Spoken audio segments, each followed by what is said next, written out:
Today, there are two ways to rate the thermal performance of an exterior wall. One doesn't account for gaps and breaks in the insulation, while the other measures the performance of the entire finished wall. Hopefully, by the end of this presentation, you'll appreciate why today's rating system, that's whole wall with an H, is outdated and misleading. Since 1950, the average American home has increased in size by 140%. Now, we're not really sure why homes have gotten so much bigger. I guess we just need more room for our stuff. Here's a simple post-war era home built in the 1950s. These homes were obviously smaller and, as a result, used less energy. But there was no real focus on energy saving back then because, well, energy was cheap. Many homes of this era weren't even insulated. And remember, in the 50s, no one was overly concerned about how much CO2 we were pumping into the atmosphere.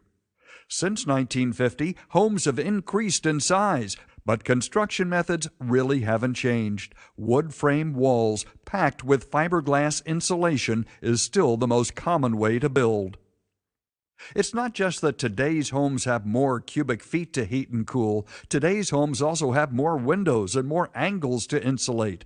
As you can see here, this fairly typical design has a lot of corner details and roofline features compared to older homes. Quote, "The most common insulation, fiberglass, does not stop air leakage," unquote. The opinion that wood frame walls and fiberglass insulation just doesn't work isn't just our opinion, it's the opinion of the Department of Energy after extensive research and testing. On these next few slides, we're going to show you how the Department of Energy came to this conclusion. The first reason is how fiberglass insulation is actually rated. When the insulation is rated for R value, readings are taken from the center of the fiberglass. That's actually why it's called center of cavity R value. This measurement is taken in perfect lab conditions with no compression of any kind or wind conditions, which we'll talk about more in just a minute. In the opinion of the Department of Energy, promoting the lab-measured R value of insulation used in a wall as the finished wall's R value is misleading. The only meaningful measurement is that of the entire finished wall with all of its components assembled. One problem with a wood frame and fiberglass solution is that the quality of the installation varies from one project to the next. The actual performance of the wall depends in large part on the quality of the work of the insulation contractor. Every time you pay your heating bill, any areas where the installers compromise the installation costs you money. We always tell clients to take a knife, or in this case your fist, and slip it between the insulation and the wood frame, or where the two ends butt together. It's a pretty safe bet that if a knife blade passes through that opening, so will air. Saying a wood frame and fiberglass wall is a good thermal barrier is like saying a strainer does a pretty good job of holding water. Yeah, right, except for the holes. And when air passes through the wall, it not only brings hot or cold air, it also brings moisture, which now has to be removed by your HVAC system. Every time your HVAC unit turns on, it costs you money. So air and moisture leaking through the wall means your HVAC system works more often and has a shorter service life. Here's what we meant earlier by compression. When electrical wires compress insulation, like you see in this picture, it removes air pockets. Remove the air pockets, and the insulation just doesn't work. Compression causes the insulation to actually lose the majority of its R value. Plumbing lines create the same effect. Now here's a common condition. There's no way to install a 3-inch deep electrical box in a 3.5-inch wall cavity without affecting the performance of the insulation. Can't be done. It's either going to compress the insulation or leave a gap, and the result is the same.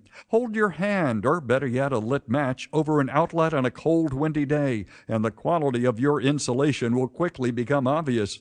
According to the Department of Energy, the interior air of a typical new 2,500 square foot wood frame home turns completely over between 2 and 3 times an hour. After a few years, as the wood starts to shrink and sealants deteriorate, it turns over between 5 and 10 times. Much older wood frame homes experience 10 to 20 complete air changes per hour, and this is air you pay to heat and cool. To make matters even worse, if you live in an open area or anywhere where wind is prevalent, sustained 20-mile-per-hour winds will easily double the amount of air that passes through a wood frame wall. Just for fun, open your window on a hot day while the AC unit is running and see how long you could stand leaving it open. Well, this goes on 24 hours a day in a typical wood frame home. One of our favorite builders once said that a wood frame and fiberglass house is like buying a sleeveless raincoat. It does half the job. Now let's take a closer look at the makeup of a wood frame wall. In this case, it's a 15 by 9 exterior wall. Wood frame walls are constructed mostly of 2x4s, or studs as we call them, with an R value of about 1 per inch.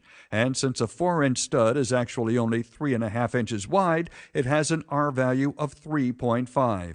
Every 16 inches, one of these studs breaks the insulation layer and creates what the industry refers to as a thermal bridge. In other words, the stud serves as a bridge that actually delivers hot or cold air from one side to the other. Well, if you add up the total wall surface area of studs, plates, and headers in this example, 14.8% of this wall measures R 3.5. So no matter what the R value of your insulation, roughly 15% of this wall will not exceed R 3.5. By the way, the actual industry average of wall framing material is 27% of the total wall surface, not 15%. The second issue with this type of construction is, of course, the air leaks that occur between the insulation and the framing members. In this example, there are 206 feet of air leaks created by this type of break. Now, here's a question someone recently asked during a presentation. If I build a wall with studs placed every 16 inches on center with no insulation siding or drywall, could I claim the wall has a 3.5 R value? Well, our response was obviously no. Too much air passes between the studs. His follow-up question was right on point, though. So who decides how much air is too much? That's a great question. All we can say is that if it's my home and I'm paying the utility bill, I'll be involved in that decision, thank you. I guess the best way to avoid this problem is installing a wall that doesn't leak air. The wall in this picture was built to about the industry average of a 27% framing factor. In other words, 27% of the wall surface is made up of framing members.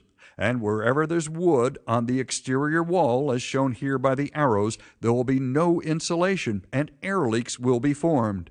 Even though the homeowner may assume the actual thermal performance of his wall is equal to the insulation installed, in reality, the true performance of the finished wall will be dramatically less than the advertised R value.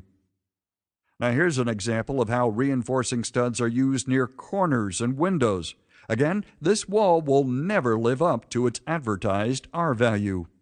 The amount of wood used to build a wood frame wall varies by quite a bit. This wall is a bit of an extreme, but you can see there's a tremendous number of thermal breaks and very little room even left for insulation. Because so many of the cavities are so small, the insulation contractor has to cut or even tear pieces to fit. Insulation's usually just stuffed into the smallest seams. In either case, thermal ratings are ruined. And don't forget, everywhere you see a stud, you only have a 3.5 R value. Now here's what's surprising. Based on today's building codes, as long as the contractor uses the appropriate insulation, this wall would satisfy its thermal requirement, even though a large percentage of the wall has no insulation. This would be sold as an R15 wall, when actually it performs nowhere close to that level. And let's just assume this wall is caulked with sealant. When the wood shrinks, as all wood does, or the sealant deteriorates, as all sealants do, how would anyone repair the sealant? The thermal performance of this wall will decrease as the building ages. Here are two common building practices found in just about every wood frame wall. The placement of studs shown here provide the drywall and sheathing contractors with a place to attach their materials, something to nail into.